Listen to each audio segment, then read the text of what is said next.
यही होता है जब इंसान के पास ज़्यादा पैसा आ जाता है तो कुछ बोलने से पहले सोचता नहीं है। यही हुआ था जलाल डायरेक्टर के साथ। ये एक समय में ये ज्वेलरी के मार्केट में रूल करते थे और ये एक बहुत बिजनेस टाइप के थे और इनके ज्वेलरी शॉप में सब लोग लाइन लगा के रखते थे कि हमारा नंबर कब आएगा। और इन्होंने मार्केट रूल इस तरह से किया था कि इनके पास लो से लो प्राइस में हर ज्वेलरी मिल जाएगी। इनसे सबसे बड़ी गलती तब होगी कि ये एक मीटिंग के दौरान 6000 बिजनेसमैन के आगे अपना एक जोक उगल देते हैं। और इस मीटिंग के दौरान एक बिजनेसमैन खड़ा होकर पूछता है कि आप इतने महंगे ज्वेलरीज इतने कम दाम में कैसे दे देते हो।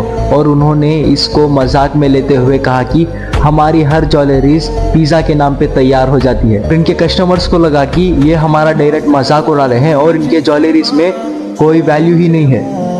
सिर्फ एक जोक के कारण 30 साल का खड़ाया गया एम्पायर 3 सेकेंड में खराब हो जाता है। और अगर आपका एम्पायर ऐसा खराब ना हो तो मुझे सब्सक्राइब करके रख लेना। So change yourself and be unique.